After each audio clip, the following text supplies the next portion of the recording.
me gustaría compartir con ustedes un tema que realmente me apasiona, porque tiene que ver con la vida espiritual, pero también con el crecimiento de la iglesia. Y yo imagino que ustedes están muy animados porque este va a ser una iglesia grande en toda esta zona, y el título de esta meditación es La vida espiritual y el crecimiento de la iglesia. Déjenme darle una pequeña introducción en esto cuando digo el crecimiento de la iglesia. Por la gracia de Dios, mi esposa y yo estamos ministrando en Colombia ya algunos años. Hace poquito nos dimos cuenta que eran 20 años que estamos acompañando a la iglesia, viviendo desde Quito, viviendo desde Buenos Aires y ahora hace 10 años viviendo acá. Y recuerdo que cuando vinimos el año 98 por primera vez, el hermano Bruno Radi nos instaló. Del 2098 al 2002 fueron años difíciles, fueron años muy problemáticos. En ese tiempo un pastor fue secuestrado por la FARC, tiempo después los paramilitares lo secuestraron, al final el ejército lo capturó pensando que era de la guerrilla. Un pastor fue asesinado a 100 metros de la iglesia en Bogotá, y cuando lo llevaron al hospital, casi en media hora, él llegó muerto, desangrado. Le dieron 3 puñaladas en 3 partes del cuerpo, y el médico que lo atendió dijo que quien lo hizo fue un experto, no fue cualquiera, porque le dio en 3 puntos, que una de esas era suficiente para eso. Fue un tiempo muy difícil. En Cali, acá en Cali, no sé si sabías, Hugo, pero el presidente de los jóvenes fue asesinado en la puerta de la iglesia. Saliendo de la iglesia, le dieron un balazo y él iba en una moto y se estrelló en un camión y ahí quedó. Eran tiempos difíciles, pero lo que más nos afectaba, porque si hay persecución, si hay un tiempo difícil y la iglesia está creciendo, pues estamos bien, nos sentimos por lo menos satisfechos, porque eso pasó en la iglesia primitiva en los Hechos. Era perseguida, era maltratada, pero crecía, avanzaba. El caso nuestro era que no estábamos avanzando. Y el 2002, la iglesia en el mundo declaró el año del jubileo. ¿Qué significaba eso? Que todas las cifras de las iglesias que presentamos en la Asamblea Distrital podían ser sinceradas, es decir, ponerle la cifra que hay de iglesias y también de miembros. Al final de sacar cuenta en todos los distritos en Colombia, nos dimos cuenta que éramos 5.700 en todo Colombia. Y nosotros nos poníamos a pensar con los superintendentes, 5.700 en 27 años. Y la pregunta que se nos venía inmediatamente era, ¿necesitamos otros 25 años para hacer 5.700 más y ser 10.000? Mientras que la población crece de una manera muy acelerada. Colombia es el segundo país en Sudamérica, primero Brasil y segundo Colombia. Y la población crece, los problemas crecen, y cómo podemos impactar una sociedad. En ese tiempo tenía una responsabilidad a nivel regional y viajaba mucho, entonces le pedí permiso a mi líder, al pastor Radi, para que en las ciudades donde iba, me quedaba un día más. Y siempre preguntaba, ¿qué es la ciudad o la iglesia que está causando un impacto en esa ciudad? No solamente en crecimiento numérico, sino en otros criterios, otros factores que realmente hacían que sea una iglesia de impacto en esa ciudad. Y entonces me iba y tenía un hambre. Yo recuerdo que en ese tiempo, en una reunión con los superintendentes, dijimos, vamos a buscar a Dios. Ya hasta aquí hemos probado muchas estrategias, muchas formas, vamos a orar. Y en medio de esa búsqueda de Dios, Dios nos fue guiando algo tan especial de lo que quiero compartir esta noche. Y me toca muy de cerca porque son años que vivimos y que en ese tiempo no eran tan gratos. Pero mirando hacia atrás, podemos decir el camino por donde Dios nos trajo. Y en esas visitas a esas iglesias que eran de diferentes países, diferentes denominaciones, diferentes formas de culto, todo diferente. Pero en esas iglesias habían ciertos principios que se cumplían en cada una de ellas y que salían naturalmente.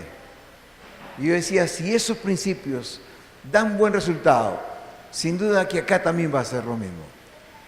Y uno de los principios que encontré es que el crecimiento de la iglesia pasa muy directa, muy relacionado con la vida espiritual de la iglesia.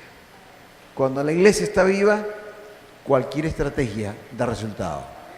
Cuando hay vida espiritual, cuando la presencia de Dios está ahí, mire, Dios va a hacer la obra con libertad y con naturalidad. Y eso es lo que quisiera compartir en esta noche. Y en ese tiempo yo recuerdo, hubieron varios canales por los cuales Dios me hablaba. Y casi todo convergía a lo mismo. Yo creo que era el Espíritu Santo de Dios que nos guiaba a eso. En ese caso me ministraba personalmente, pero también nos ministraba como líderes en Colombia. Y aprendí por 3 caminos un principio que quiero compartir con ustedes esta noche, y es la oración. En primer lugar, aprendo mucho por los dichos o los versos que hay en la pared, o esos tips que hay en la pared a veces, donde dice algo. Eso me toca muy de cerca y aprendo mucho por eso. Y el lugar donde iba, a veces había algo sobre la oración. Y yo recuerdo que les tomaba fotos y luego lo escribía. Tengo bastantes dichos sobre la oración. Yo creo que siempre estuvieron ahí, pero es la forma como Dios a veces nos ministra y nos hace, le pone el uno de aumento en algo que estamos necesitando por ese tiempo. Así que la primera parte tiene que ver con algunos dichos que me hablaron mucho. La segunda parte tiene que ver con algunas iglesias que me tocaron. Una de las que voy a compartir no la visité porque es del tiempo atrás, pero leí de ella y aprendí. Las otras 4, sí. Pude estar allí y pude experimentar esto de la vida espiritual. Y la tercera parte son algunos versículos de la palabra del Señor que confirman todo esto y que nos hablan de la oración. Muy bien, vamos a pasar a la primera. Entonces, los dichos sobre la oración. Este dicho tocó muy de cerca mi corazón y lo he puesto con los colores de la bandera de Colombia: amarillo, azul y rojo. ¿Por qué? Porque en ese tiempo andábamos buscando la visión de Dios para Colombia. Pero cuando encontré este dicho, me di cuenta que no era así. La visión no se encuentra cuando se busca la visión, sino cuando se busca a Dios. ¿Quieres tener visión? Busca a Dios. Nosotros andábamos buscando la visión. Queríamos la visión de Dios. Y de hecho sacamos alguna vez un pequeño, buscando la visión de Dios para Colombia. Luego lo cambiamos. La visión se encuentra cuando buscamos a Dios. Porque Dios tiene una visión.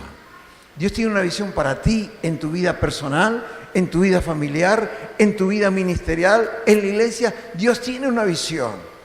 Y a la medida que nos acercamos a Él, vamos a entender, vamos a percibir la visión de Dios para nosotros.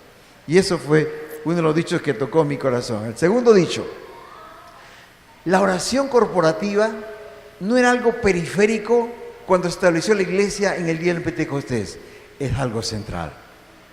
¿Saben que la oración no era algo que lo poníamos por ahí de relleno, en un culto por ahí separadito? No, hermanos, si usted ve el libro de los Hechos, eso está bañado de oración. A las 9 de la mañana, en la tarde, en la noche, en la mañana, la iglesia oraba en todo momento. Como dice aquí el doctor Wagner, no era algo periférico. No era algo por ahí, un apéndice. No, era algo central. Y ¿saben una cosa? Me recuerda cuando Jesús dijo: mi casa será llamada, ¿qué cosa? Casa de oración. De ahí el nombre de Paso Ancho, ¿no? Casa de oración. Si algo va a definir o va a mostrar lo que es la casa de Dios, es una casa de oración. Saúl nos enseña esto cuando dedicó el templo, ¿no? Cuando se orara en este lugar, tú vas a oír en el cielo. Cuando abrieran tu boca aquí, tú vas a escuchar algo. La oración era algo central. Siguiente. Del mismo autor dice: la oración debe ser una prioridad en su iglesia. Debe tener una marca 5 estrellas en el programa de la misma.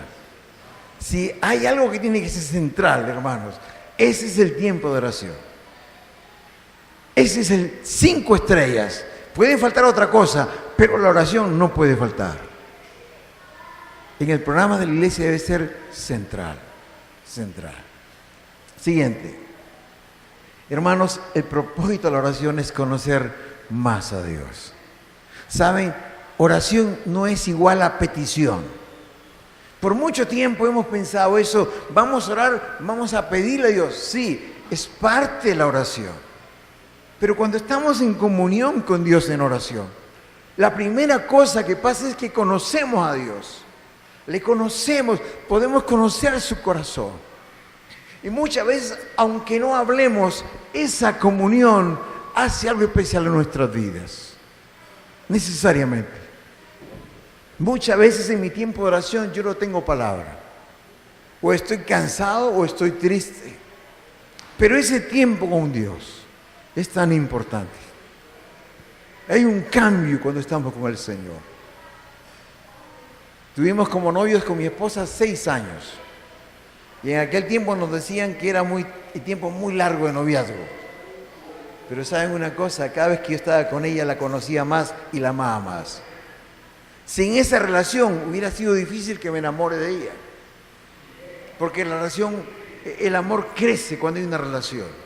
Y el amor al Señor va a crecer cuando estamos cerca, cada día, cuando le buscamos, cuando disfrutamos de su compañía. El mejor momento del día tiene que ser el momento con el Señor. Es el mejor momento. Por eso que la oración, el propósito es conocer más a Dios. Sí, yo le pido cosas al Señor, pero lo que más quiero es conocerle. Conocer a Dios es diferente a conocer de Dios. La gente conoce de Dios muchas cosas, pero muchas veces no conoce a Dios. Yo puedo conocer del presidente Iván Duque sin haberlo conocido nunca personalmente a él. Porque he leído, porque he escuchado, porque veo las noticias, conozco de él. Pero conocerle a él es otra cosa. Y cuando estamos en oración, estamos con él. Y esa intimidad, esa relación, nos hace amarle más, cada día más. Siguiente. La oración cambia la actitud hacia las cosas. ¿Sabe? Alguien dijo una vez que si tú tienes un Dios grande, tus problemas serán pequeños. Pero si tú tienes un Dios pequeño, tus problemas van a ser grandes. Muchas veces ha pasado esto frente a una situación difícil, que en un tiempo de oración nos levantamos y el problema es igual, pero lo vemos diferente. Nuestra actitud es diferente porque hay esperanza, porque hay confianza, porque sabemos que a los que aman a Dios, todas esas cosas van a ser para bien nuestro. Cambia la actitud. Cuando tú oras a Dios, cambia tu actitud. Muchas veces el problema sigue ahí, pero tu actitud es diferente. Porque has estado en comunión con tu Padre. Has estado en comunión con el Rey de Reyes, con el Señor de Señores, con el Creador, el Eterno, el Soberano. No hay otro como Él. Y tu visión va a cambiar también. Siguiente. Yo recuerdo bien cuando aprendí esto. Fue un taller aquí en Cali. El diablo no le preocupa cuando tú trabajas para Dios, pero tiembla cuando estás de rodillas. ¿Saben que el diablo tiembla cuando te pones de rodillas? Sí, porque el ejército celestial se pone en movimiento en función a lo que Dios y tú quieren. Por eso que el diablo cuando tú te arrodillas tiembla, pero cuando tú estás trabajando no tiembla. Estábamos en un taller aquí en Cali, Pastor Adalberto me invitó para hablar justo sobre oración y yo compartí algo sobre esto. Había un invitado especial de Asamblea de Dios, un pastor, un líder de la iglesia aquí en Colombia, y en el almuerzo me dijo: ¿sabes, Luis, que eso es cierto? Y yo te lo puedo decir porque es cierto. Me dice: yo fui un brujo, uno de los más fuertes, uno de los de más alto rango. De ahí me sacó Dios. Y de verdad, cuando la iglesia ora, no podemos hacer nada nosotros. Hay un libro que se llama En su presencia, escrito por el hermano Motesi, argentino él. En ese libro me llamó mucho la atención de una historia de Colombia, que sucedió en la ciudad del Bagre. Dice que estando en Miami, el pastor Motesi escuchó el testimonio de un exguerrillero. Y el exguerrillero dijo, nunca pudimos entrar al Bagre, una ciudad aquí en Colombia, por Antioquia. Antioquia, ¿no? Sí. Y entonces, y él explicó por qué. Él era el jefe del comando en ese lugar. Y dice que él había tomado muchas ciudades más grandes, pero esa ciudad no podía tomarlo. Y un día llamó al brujo más fuerte de esa ciudad. Él dijo, hazme un estudio. ¿Por qué no puedo entrar ahí? He entrado a varias ciudades, hemos tomado, hemos saqueado, pero ahí no puedo. Y el brujo le dijo, dame una semana y yo te averiguo. Y comenzó a averiguar y averiguar y averiguar. A la semana se reunieron y el brujo le dijo esto. ¿Sabes qué? Allí en esa ciudad hay 3 iglesias de oración. Mientras que ellos oren, ni tú ni yo podemos entrar. Porque esa ciudad está protegida por la oración. El diablo tiembla cuando su iglesia se pone de rodillas. Él no puede resistir eso. Y este hombre me dijo, este pastor me dijo algo más. ¿Sabes, Luis, cuál es la estrategia del diablo? Cuando tú no buscas a Dios, cuando tú no oras y trabajas para Él, Él te dice, déjalo que se canse. Cuando se cansa, vengo y lo ataco. Estás sin defensas y lo va a tirar abajo. Por eso que necesitamos buscar la presencia de Dios. Siguiente, la oración mueve la mano de Dios. Cuando uno ora, Dios mueve su mano. Y uno tiene tanto para hablar en hechos. Cuando la iglesia oraba, algo pasaba. Cuando la iglesia oraba, hasta el terremoto venía. Cuando la iglesia oraba, algo pasaba. ¿Por qué? Porque la oración mueve la mano de Dios a favor de sus hijos. Siguiente. Este es hermoso. Si estamos de rodillas, podemos estar parados frente al mundo. Si estamos de rodillas delante de Dios, vamos a ir parados frente al mundo. Pero si estamos arrodillados o si estamos de pie delante de Dios, vamos a ir arrodillados. El poder del cristiano está en la oración. Si oramos cada día, si buscamos su rostro, no hay tentación, no hay mundo, no hay carne, no hay diablo que nos pueda vencer. No hay. Porque el Espíritu Santo de Dios va a estar en nosotros. La mejor forma de protegernos y vivir en victoria es vivir sometidos. Como decía Pablo, andad en el Espíritu y no satisfagáis los deseos de la carne. El hermano Motesi en ese mismo libro dice algo muy interesante. Dice que el diablo lo único que debe conocer de ti es cuánto calzas. ¿Y saben por qué? Porque siempre lo tendrás pisado. Y cuando levanta la cara va a ver 35, 38, 40. Porque es la verdad.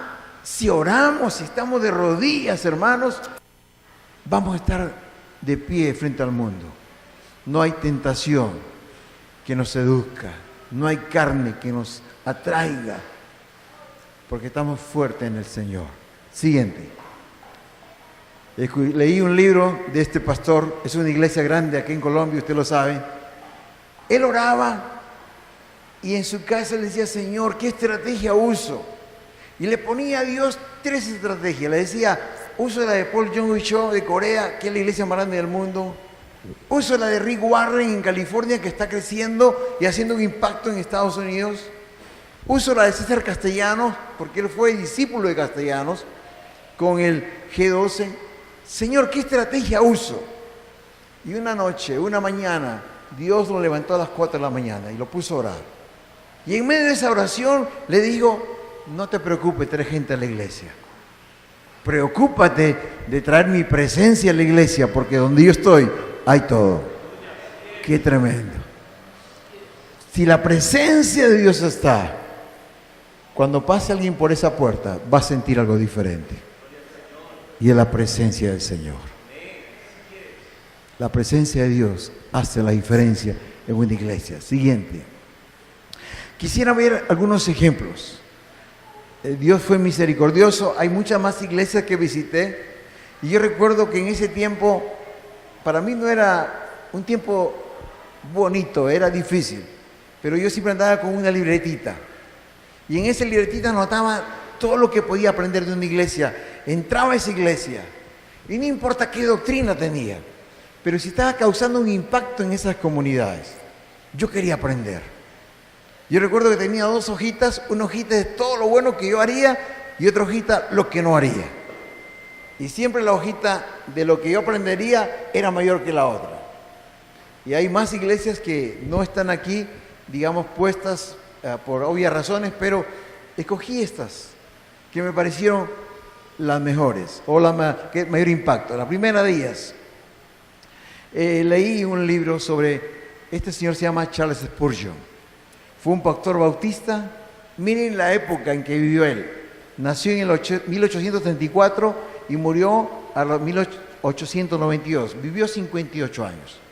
Se le conoció como el príncipe de los predicadores. Se dice que después del apóstol Pablo no hay otro predicador como él. Tremendo, no solamente con su teología profunda, el conocimiento que tenía la palabra, sino también por su impostación de voz. Tenía una voz de locutor, impactaba el auditorio. Pero miren, este hombre sintió su corazón. Siguiente, edificar un templo a los 21 años. Ese templo era el Tabernáculo Metropolitano de Londres. Muchos edificaron templos, pero este era un templo diferente. ¿Saben por qué? Porque en ese tiempo ya existían las mega iglesias. Él quería construir un templo para 5.000 personas. Y en 1891, él terminó con una membresía de 5.311 personas. ¿Se imagina? En 1800. Por un tiempo, lo que me llamó la atención es que yo pensaba que las mega iglesias eran asunto de este tiempo. No, él tenía una iglesia grande en ese tiempo. Bueno, y Pedro se convirtieron en 3.000 y 5.000 y tenían 8.000 ahí en 2 predicaciones nomás. Pero lo interesante era esto. Y claro, todos decían, pero claro, como es Spurgeon, él puede lograr eso porque es un gran predicador. Siguiente. Entonces, en ese tiempo también, miren lo que era el tabernáculo. Miren qué tremendo templo, qué precioso, ¿verdad? Siguiente. Miren cómo era lleno. No, anterior. El interior del tabernáculo metropolitano, miren cómo era. Dicen que había 5.000 sentados y 500 de pie. Y en cada reunión se llenaba. ¿Se imaginan? Ahí no llegaban en carro, llegaban a caballo. Claro, porque no había transporte en ese tiempo. Pero la gente iba a la iglesia. Qué lindo sería aquí en Santander, ¿verdad? Que venga tanta gente de Quilichao. Pero aquí está el secreto. Siguiente. Este es como es ahora y ya no es un templo, qué pena. Pero dice el nombre, ¿no? Tabernáculo Metropolitano. Siguiente. Cuando la gente visitaba este tabernáculo y todos pensaban que era por la predicación, este Spurgeon lo llevaba a un lugar en el sótano de la iglesia, un cuarto pequeño. Siguiente. Y señalando este cuarto decía, este es el cuarto de energía de la iglesia. Aquí está el centro de poder. ¿Saben por qué? Porque siempre hay gente orando en este lugar. A cualquier hora había gente orando, clamando. Era una iglesia de oración.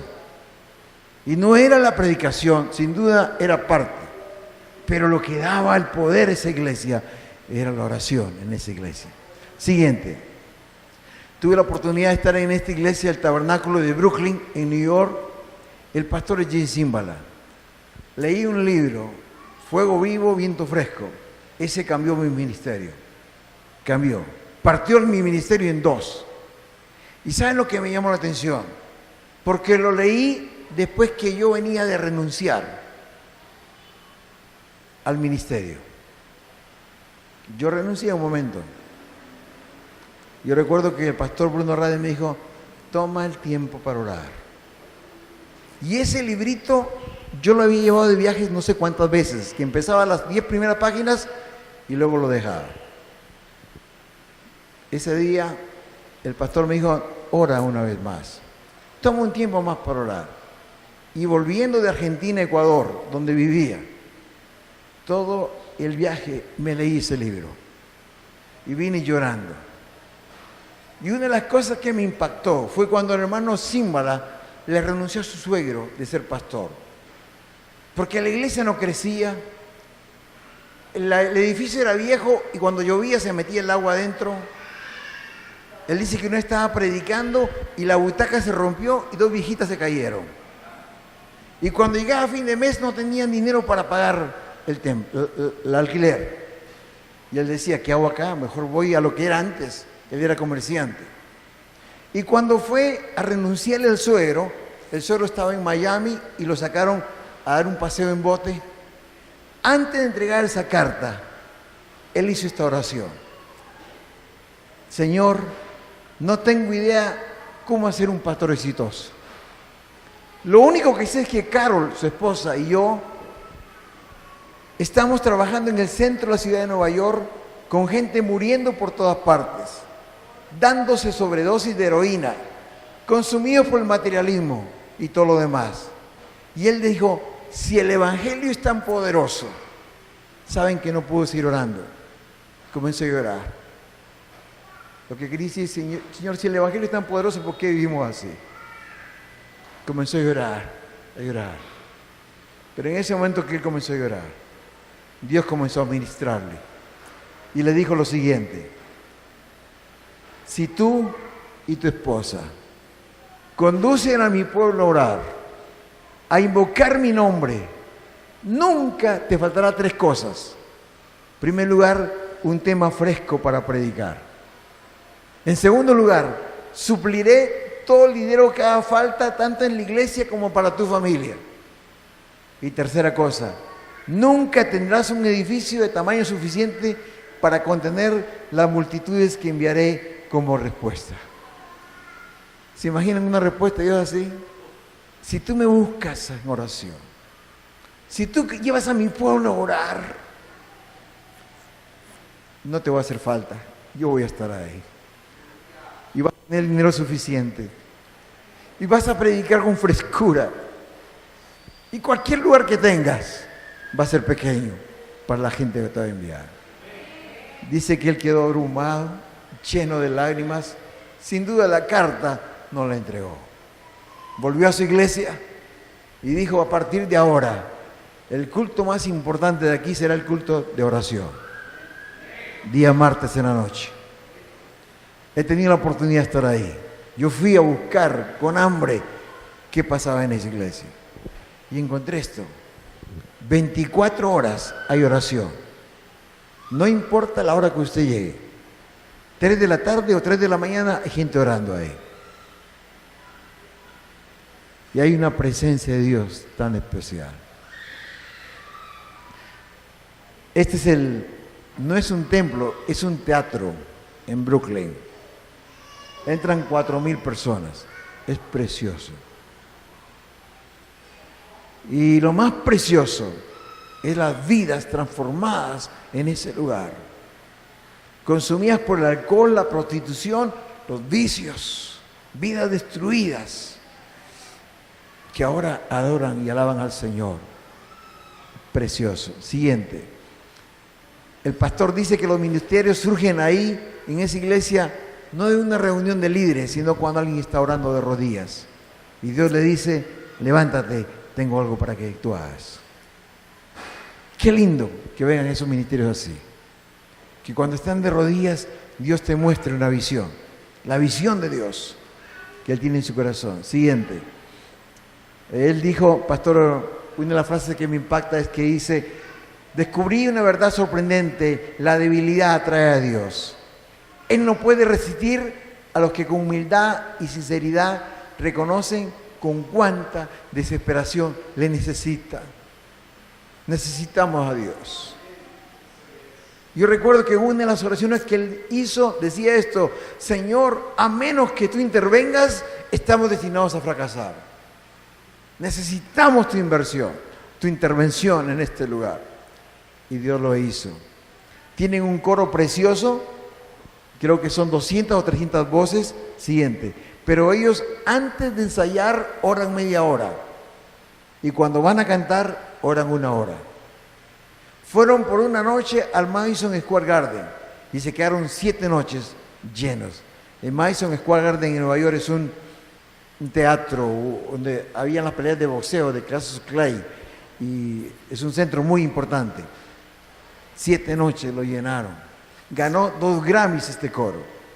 Y lo increíble es que la mujer, su esposa Carol, nunca estudió música, pero dirige el coro y lee música. ¿Quién se lo dio? Dios. Él es el Señor. Él es el soberano. Él es el todopoderoso. Siguiente, hermano. Es una iglesia que ustedes conocen. Yo recuerdo que el año 2002, más o menos, volví a Quito, Ecuador. Y esta revista es la revista Cromos. Ustedes conocen la revista Cromos que salía acá, ¿no? Y encontré este artículo que me sorprendió. Decía que los carismáticos de Álvaro Uribe, el 1.000.000 de votos de esta iglesia llevó a Uribe como presidente. Me pareció interesante la portada y quedé cautivado. Pero lo que más me cautivó fue la siguiente página. Siguiente. Este es el Coliseo en Calpín, ahora se llama Arena Movistar. Y ahí dice que llenan los fines de semana el Coliseo. Solo en los cultos de jóvenes tenían 4 reuniones ahí, de 15.000 personas cada uno. Y este es un culto que hicieron en el Campín, 70.000 personas ahí. Y había una leyenda que decía que el culto en la Casa de Nariño, la casa presidencial, es un espacio para orar por la protección y sabiduría del señor presidente. Cuando yo leí esto, mi primera reacción fue de gratitud. Gracias, Señor, porque tu palabra es leída, hay oración en la casa del presidente, qué bueno. Pero mi segunda reacción fue de tristeza. Yo tenía una pregunta. Eran esos años en que estaba en esa búsqueda y la pregunta era esta: ¿por qué nosotros no podemos hacer lo mismo? ¿Qué tienen ellos que no tengamos nosotros? Y eso me causó tristeza. Y eso me llevó un poco a investigar a ellos. Es una de las iglesias que investigué. Conocí a Richard Santiago, no sé si se recuerda a Richard Santiago, que venía, así como John Espinosa, a predicar antes acá. Y me hice muy amigo de él. Y inclusive me invitaba a sus reuniones de sus grupos. Y comenzaba a mirar, examinar y preguntar. Y me di cuenta que la oración en esa iglesia era clave. Esos retiros espirituales, esos ayunos sumamente importantes en ese lugar. Siguiente. Ahí la misión carismática inició el 83, con 8 personas igual. Ahora, en ese tiempo tenían 200.000 miembros en Bogotá solamente, y en todo el país 80.000. Y en 20 diferentes países tienen iglesias. ¿Cómo Dios bendijo una iglesia? ¿Cómo pudo extenderse? Pero otra vez, la oración es la clave. Siguiente. Esta iglesia la conozco un poco más de cerca, es la iglesia cristiana y misionera en Lince. Lince es un barrio en Lima. Esta era una iglesia pequeñita, como era la de Paso Ancho. Pero allá por los años 70 ocurrió un milagro, un avivamiento. Y el crecimiento fue explosivo. Los pastores que están allá a la esquina, el pastor Alfredo Smith, argentino. Él llegó cuando eran 20 miembros. Y ahora es increíble cómo creció la iglesia Alianza en Perú. Tienen templos grandes en las avenidas principales. Y quedé impactado cuando leí un poco, esta fue la primera iglesia que empezó el avivamiento. Siguiente. Miren una vista panorámica del templo. Tienen 2 mezanines. El pastor Smith dictó un curso en el Seminario Evangelismo Urbano cuando era rector. Y él me contó que tenían una convención y la gente daba toda la vuelta a la cuadra haciendo fila para entrar a la convención. Tremendo. La gente cuando pasaba por ahí decía, ¿qué están regalando, no? ¿O qué están vendiendo? ¿Por qué hace fila la gente? Era solamente para encontrar un lugar dentro de esta iglesia. Siguiente. Tienen todos estos misioneros. No estoy hablando de una denominación, es una iglesia. Misioneros en el África, México, Europa, Turquía, la India. ¿Se imaginan? Siguiente. Tienen 30 misioneros.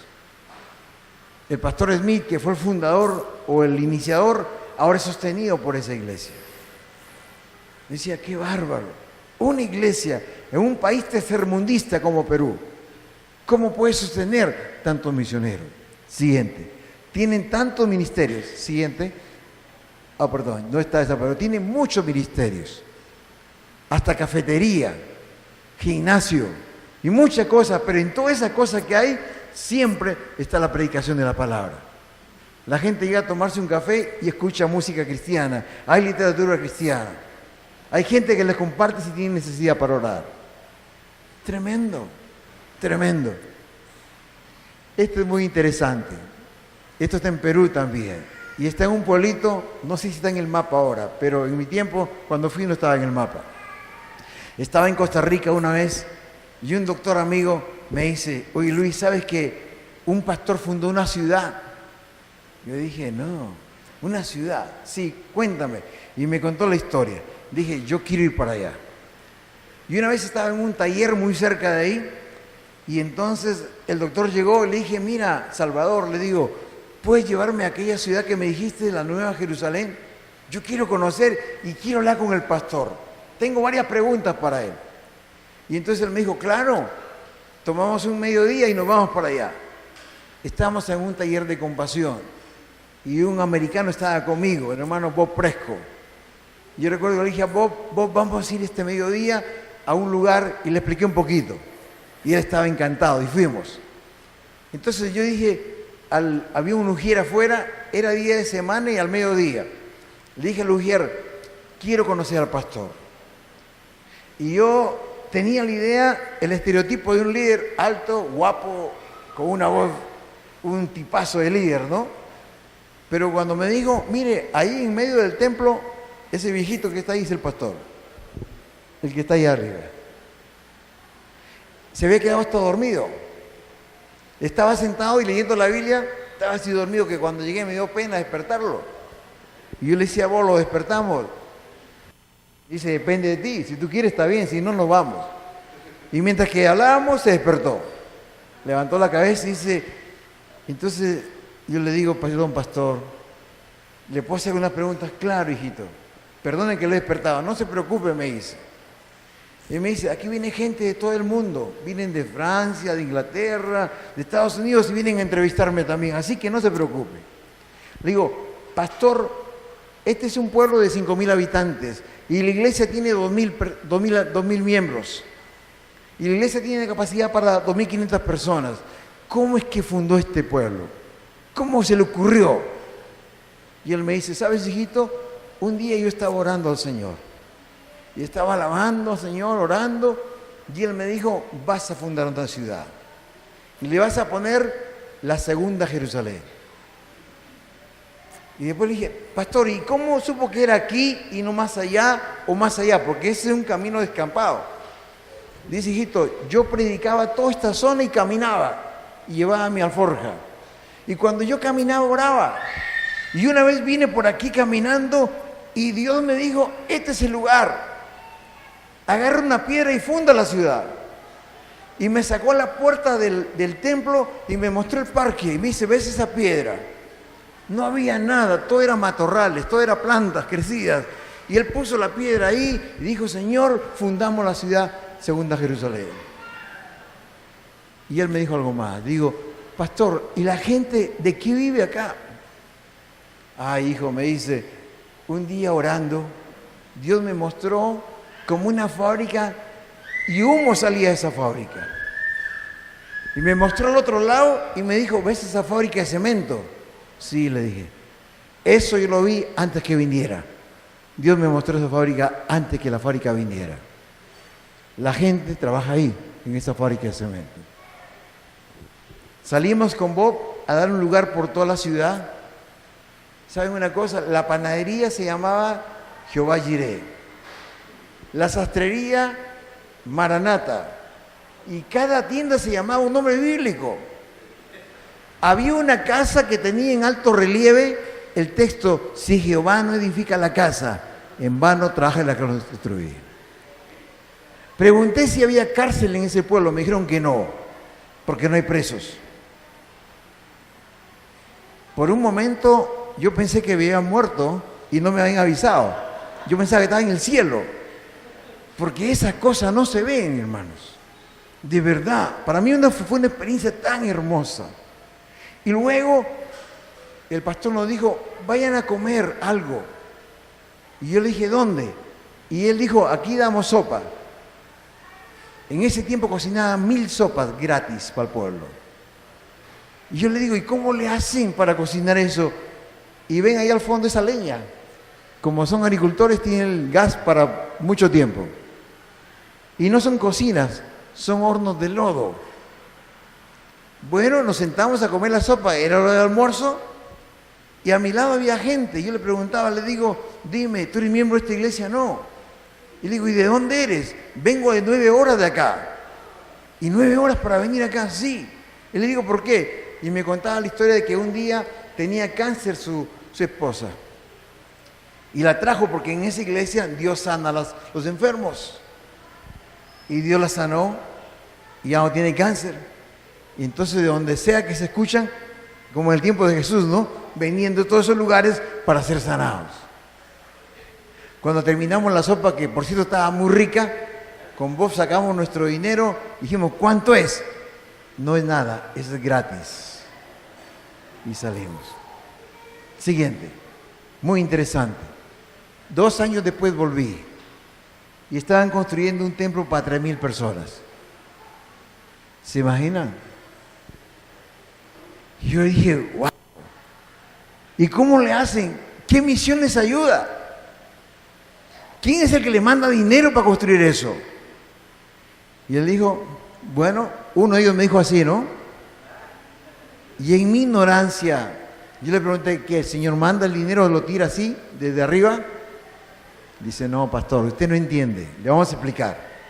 Dice, todos los hombres trabajamos en la fábrica de cemento y nos hemos propuesto trabajar sobre tiempo. Y todo el sobretiempo que trabajamos no nos pagan con dinero, sino con cemento. Y nosotros con eso edificamos y lo que nos sobra cambiamos por fierro, cambiamos por arena, cambiamos por otra cosa y ahí está. Le digo, wow, qué tremendo. Siguiente. ¿Saben una cosa? La iglesia tiene un partido político, se llama Rocafuerte. Así se llama el partido político. No está la APRA, ni Acción Popular, ni la Izquierda Unida, no hay esos partidos. Se llama Rocafuerte, es Cristo, ¿no? No tienen policía, tienen una junta vecinal. El alcalde es de la iglesia, es el que está en el centro. Yo le dije al pastor, dígame una cosita. Yo tenía tantas preguntas para ese hombre, pobrecito. Le decía, pastor, ¿cómo nombran el candidato? ¿Cómo usted sabe quién es el alcalde? Y él me dice, hijito, yo me pongo a orar. Y en medio de la oración me dice, tal persona es el candidato. Y entonces en el culto dominical, algunas semanas antes de la elección, lo para adelante y le dice, hermanos, este es el candidato. Claro, 2.500 personas fácilmente sacan el alcalde rápido, ¿no? Así que no hay pierde. Tremendo. Yo cuando regresé de ahí la primera vez, yo venía llorando en el auto. Y una frase que retumbaba en mi corazón era esta. Él dijo, estaba yo orando cuando Dios me habló. Estaba yo orando cuando Dios me mostró. Es que cuando tú estás orando, estás cerca al corazón de Dios. Y tú puedes sentir lo que Él siente. Y tú puedes pensar lo que Él piensa. Me impresiona cuando Dios hablaba con Ananías, como si habla con una persona. Y yo digo, ¿por qué no pasa eso ahora? ¿Qué nos está faltando? Y es búsqueda de Dios. Esta experiencia para mí fue inolvidable. Gracias a Dios que tomé esas fotos que me ayudan a compartir esto. Él ya pasó a la presencia de Dios. Él está gozando en la presencia del Señor. Pero las lecciones que me dio ese viejito, nunca voy a olvidarlas. Que es en la presencia del Señor que suceden las cosas maravillosas. Siguiente. Esta historia la conocen ustedes bien. No necesito hablar mucho sobre esto, ¿no? Son fotos antiguas, a propósito. El año 91 tenían 38 miembros, pero 5 hermanos, ustedes saben la historia bien, ¿no? Empezaron a orar. Al poco tiempo que eran 4, ¿no? Al poco tiempo eran 3, pero ellos siguieron por 1 año. Y después Dios todo lo que comenzó a hacer. Siguiente. Ese es el templo antiguo y estaba en la parte de atrás. No es donde está ahora, ¿no? El detrás, por favor. Esto es a lo largo donde están los baños y hasta la pared. La parte donde está hasta el fondo, la plataforma no estaba. Ese era todo el templo. Así era antes. Siguiente. Esta era la fachada. Siguiente. Siguiente. Siguiente. Dios ha bendecido tanto esta iglesia. Siguiente. Siguiente. Siempre le digo a Alberto, nunca dejen de orar. 4 de la mañana, 6 de la mañana, nunca pare. Y cada día está metiendo más leña al fuego para seguir en la presencia de Dios. Diferentes países, diferentes denominaciones, diferentes formas de culto, pero con un común denominador. Hermanos, son iglesias de oración que anhelan la presencia de Dios más que cualquier otra cosa. Ese es el corazón de una iglesia. Cuando hay eso, hay vida espiritual. Y cuando hay vida espiritual, naturalmente hay reproducción. Porque solo los organismos vivos se reproducen. Naturalmente. Por eso es que la Biblia dice que el Señor añadía cada día a la iglesia lo que viene a ser salvos. No cada domingo, no cada campaña, cada día. Porque había vida espiritual. Y donde la iglesia iba y habían cosas. Y finalmente, algunos versos. Por alguna razón, cuando leía la Biblia en ese tiempo, es como si esos versos saltaran. Y como decía, mira, cobraban un significado diferente. Los había leído por tantas veces, pero en ese tiempo tenían un significado diferente. Recuerdo cuando leí 2 Crónicas 7:14. De hecho, fue el verso que pusimos en el póster que sacamos para cada familia nazarena. Sacamos 5,000 pósters, así gigantes, a todo color. Y el versículo era este: si se humilla mi pueblo, sobre el cual mi nombre es invocado, y oran y buscan mi rostro y se convierten de sus malos caminos. 4 cosas: humillación, oración, búsqueda de rostro, cambio completo de vida, convertir el mal camino. Dice, siguiente, yo iré de los cielos, perdonaré su pecado y sanaré su tierra. Hermanos, muchas veces no oramos como Dios nos demanda. Buscamos otras fuentes y no el rostro de Dios. Muchas veces hay pecado en la iglesia que Dios necesita sacarlo. No hay tiempo esta noche, pero podría contarles buenas experiencias. Que un día volví llorando en el avión a Quito. Yo le dije a Dios, Dios, porque antes que no oramos, no escuchaba estas cosas. Escuchaba de pastores que estaban en pecado, que ellos mismos confesaban, o sus esposas confesaban. Y decía, Señor, antes no orábamos y ni escuchaba esto. ¿Por qué ahora que estamos orando? Y él un día regresando, él me dijo, no audiblemente, pero yo sentí que era la voz de Dios. Estoy purificando mi iglesia. Estoy limpiando mi iglesia. Ese día yo entendí que tiene que empezar conmigo. Aquí estoy, Señor. Saca lo que tienes que sacar. Limpia lo que tienes que limpiar. Si yo soy un estorbo en la iglesia, aquí estoy, Señor. Me pongo. Y de aquel entonces comencé a confesar pecados que quizás yo no cometí, pero fueron cometidos en Colombia. Porque era mi pecado también. Porque yo estaba en este país ahora. Y como Nehemías y como otros personajes, comenzamos a orar, perdónanos, Señor, ten misericordia, purifícanos. Y de ahí la primera cosa que le pedíamos, Señor, purifícanos, límpianos, como decía David, examina si hay en mí camino de perversidad. Motivaciones incorrectas, actitudes incorrectas, pensamientos incorrectos, sentimientos incorrectos. Hermanos, que nadie lo ve, pero Dios sí lo conoce. Porque Él ama la verdad en lo más íntimo, en lo profundo. Siguiente. David decía, oh Jehová, de mañana oirás mi voz. De mañana me presentaré delante de ti y esperaré. ¿Quién más ocupado que el presidente de la potencia del mundo, que era Israel?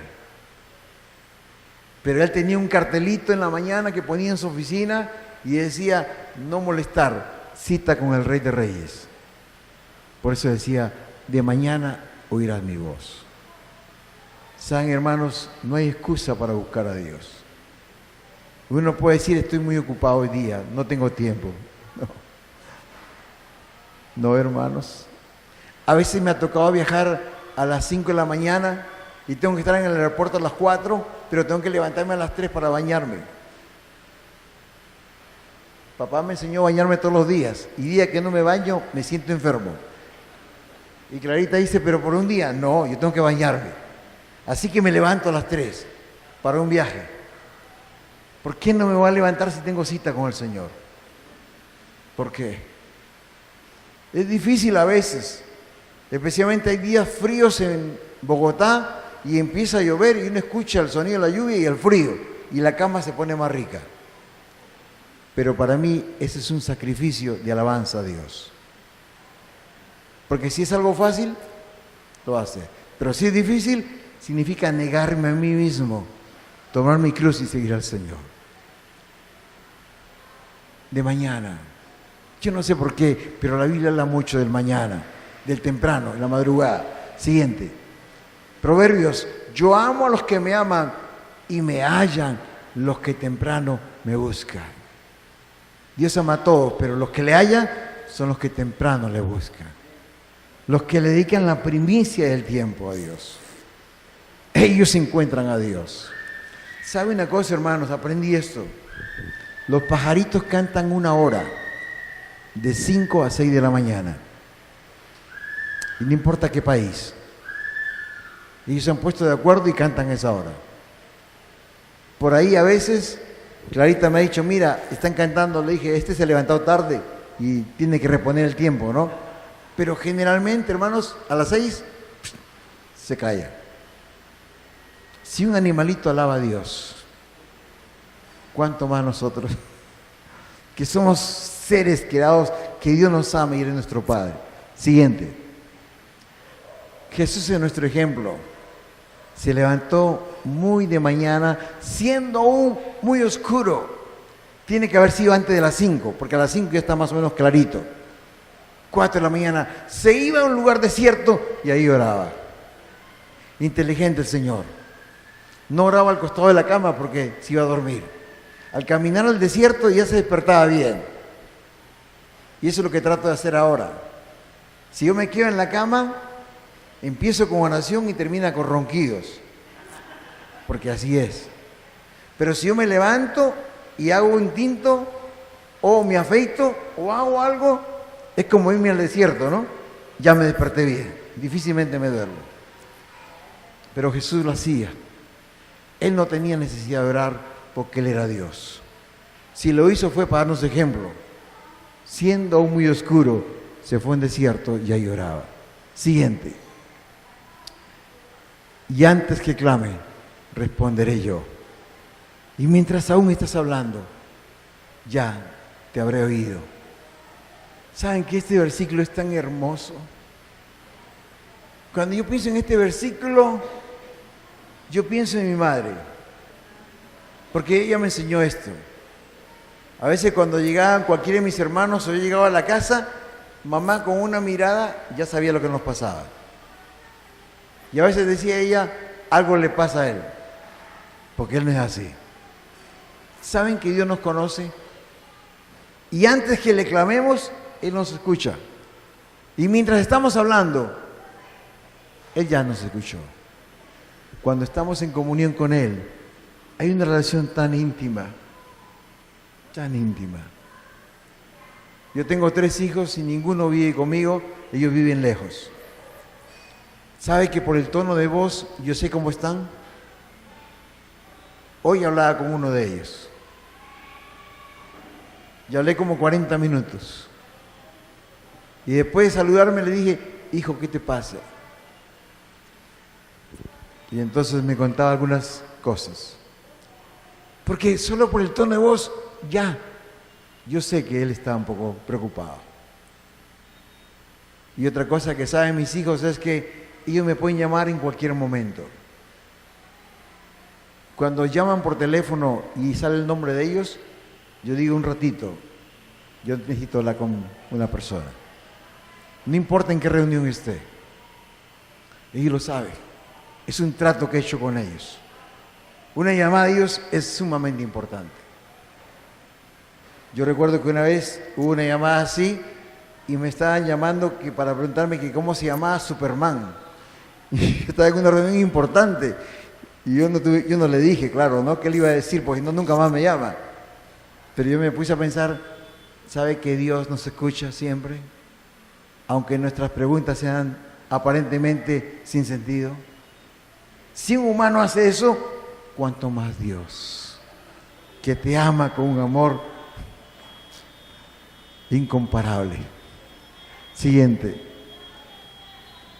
Esta fue la palabra que Dios nos reveló para Colombia. Y en varias iglesias la he visto como en un marco o en la pared. Dios nos regaló esto, ¿sabe?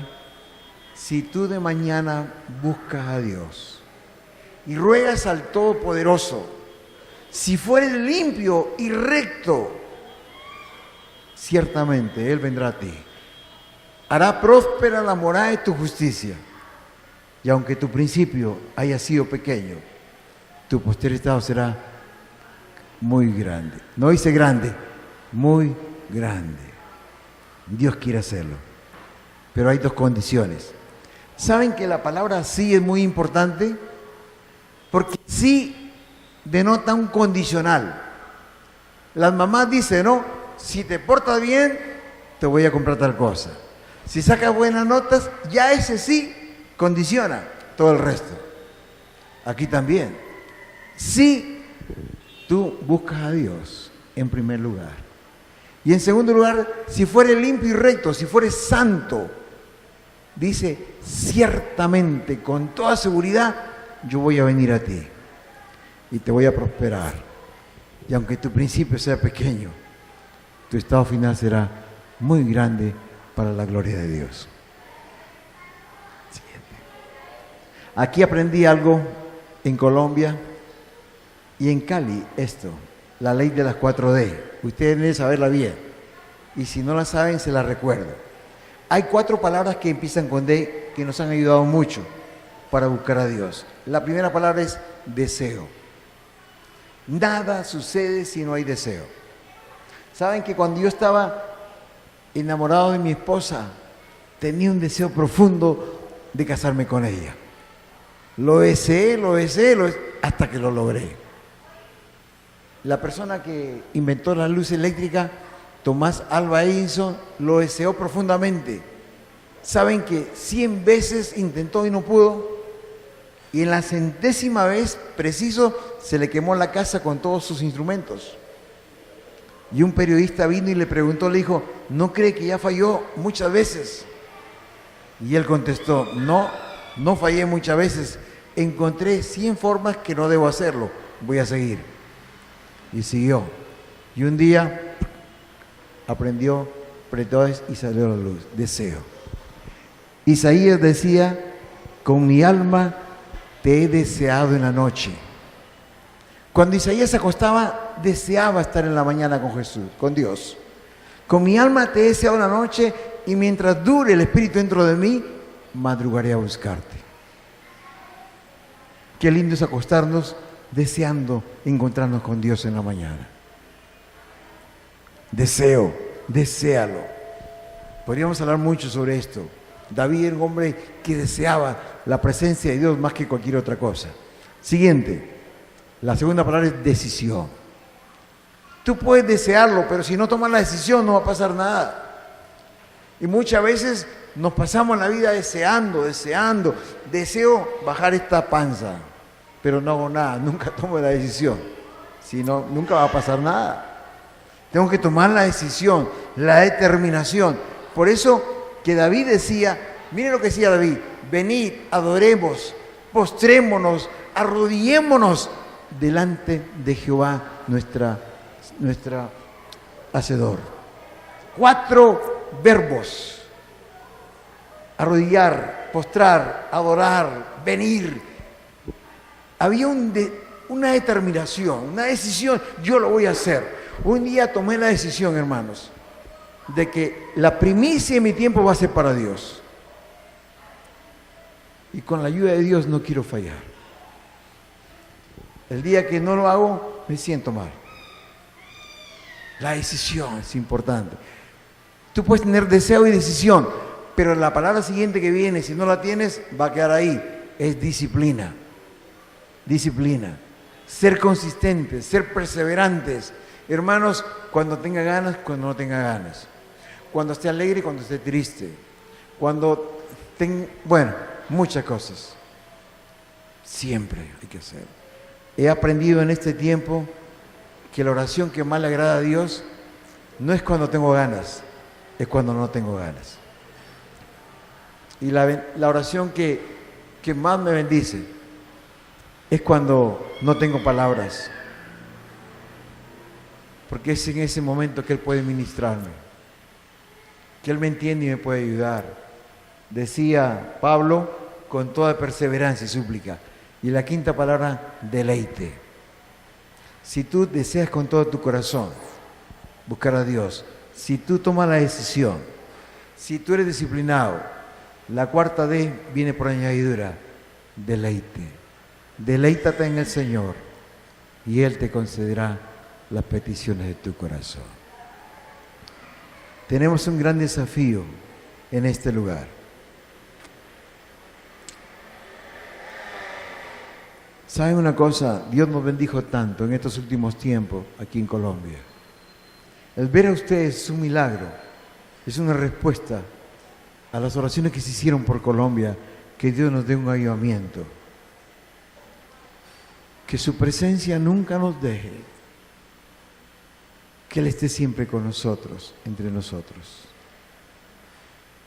Yo puedo sacar la cuenta y varias iglesias que están haciendo un impacto en Colombia, en diferentes lugares del país, nacieron en este tiempo cuando comenzamos a clamar a Dios. Pastores que no eran pastores, ahora son pastores ahí. Ni siquiera algunos eran convertidos, son pastores tremendos ahora. Cuando comenzamos a clamar a Dios, danos un avivamiento. Yo recuerdo que la oración de Alberto en ese tiempo era que vengan del norte, del sur, del este y del oeste de la ciudad. Ahora es una petición contestada. Yo creo que en este lugar va a suceder lo mismo y cosas mayores van a pasar si buscamos al Señor. Él tiene una visión para este lugar. Él tiene una visión para tu vida, para tu familia. Aquellas cosas imposibles, para Dios no es nada. Él es experto en los imposibles. Él es todopoderoso. Lucas 1:37 dice, porque nada hay imposible para Dios. Si solo podemos creerle a Él.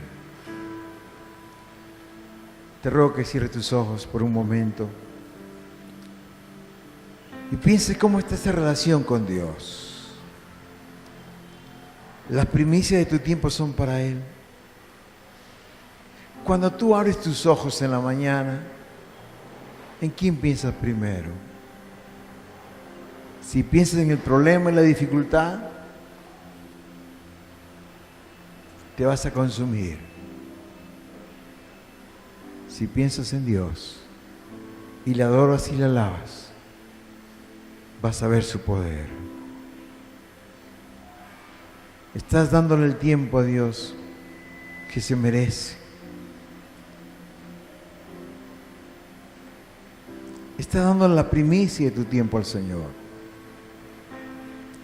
Yo te invito en esta noche que hagas una decisión de buscar el rostro de Dios como dice su palabra, de orar. Haz un compromiso con Dios en esta noche. Dile, Señor, te voy a dar las primicias de mi tiempo. Haz el compromiso con Dios. Quizás puedas convertir tu cama en un altar. Al levantarte puedes doblar tus rodillas. tener esa comunión, ese encuentro con Dios. Altar significa encuentro con Dios. Haz de ese lugar u otro lugar en tu casa donde te encuentres con el Señor, donde tengas una cita con Él. Te aseguro que ese día no será igual, será diferente, porque empezarás con el Señor. Yo te invito en esta noche que tu primera palabra sea para Dios, una palabra de gratitud. Gracias, Padre, por un día más, por el día tan lindo de hoy. Llueva o haga sol, es un regalo de Dios. Yo te invito a que tu primer pensamiento sea para Dios. Dios tiene algo especial para ti. Él quiere darte tantas cosas, tantas bendiciones espirituales y materiales, pero no tenemos tiempo para Él. Pídele esta noche, Señor, que te dé el deseo, más que cualquier otra cosa, de buscar su presencia. Toma la decisión, sé disciplinado y te aseguro que te deleitarás en el Señor. Yo quiero hacerlo otra vez, yo quiero siempre que hay la oportunidad de decirle, Señor, aquí estoy. Pero quiero invitarte a hacer ese compromiso y si tú quieres, levanta tu mano, di yo quiero hacer esa decisión. Gloria al Señor, gloria a Dios, gloria a Dios. ¿Por qué no vienes aquí adelante? Ven adelante, por favor, y vamos a orar juntos y vamos a comprometernos con el Señor. Señor, el primer lugar en mi vida eres tú. Señor, te doy la primicia de mi tiempo. Hoy hago un compromiso de buscarte más que nada. Un poquito más adelante, por favor. Muy bien. Dios es bueno. El Señor está aquí esta noche. Él es tan misericordioso que nos habla de muchas maneras. Y en este momento está tratando contigo, te está hablando con su Espíritu Santo. Dile, Señor, aquí estoy. Aquí estoy. Perdóname, Señor. Perdóname porque te he dejado a un lado. Perdóname, Señor, porque quizás he pensado que yo puedo arreglar estas situaciones. Perdóname porque he sido egoísta, Señor. He pensado en mí. Pero esta noche he comprendido que en primer lugar eres tú. Y tu palabra me dice que si yo de mañana busco a Dios y le ruego al Todopoderoso, y si vivo una vida de santidad, tú vienes a mí. Y tú vas a prosperar la morada de mi justicia, mi hogar. Y aunque al principio soy pequeño, delante de tus ojos tú nos engrandecerás, porque somos obedientes, somos fieles, y tu bendición es con nosotros. Padre, tú conoces nuestros corazones y conoces cada una de las personas que están aquí adelante. Señor, extiende tu mano de misericordia en esta noche y pon un sello en sus corazones. Cada uno de ellos te pertenece, Señor. En esta noche están haciendo un compromiso contigo de buscarte cada día en primer lugar. Señor, yo estoy seguro, mi Dios, que porque tu palabra lo dice, si ellos hacen eso con toda seguridad, ciertamente, con toda certeza, tú vendrás a ellos y tú les vas a bendecir y tú les vas a engrandecer para la gloria de tu nombre, para que conozcan que hay un Dios de verdad, para que conozcan que hay un Dios que vive y reina y es todopoderoso, y la gente a su lado lo va a ver y van a ser tierra deseable. otros querrán ser como ellos, porque la bendición tuya está sobre ellos. Padre, acepta este compromiso y dile con tus propias palabras, hermana, hermano, dile: Señor, me comprometo contigo de buscarte cada mañana, de darte el mejor tiempo del día como una ofrenda, como una adoración, como una ofrenda de gratitud a ti. Quiero agarrarme de tu mano y nunca separarme de ti y hacer tu voluntad. Gracias, gracias, gracias, Señor. Te adoramos. Gracias.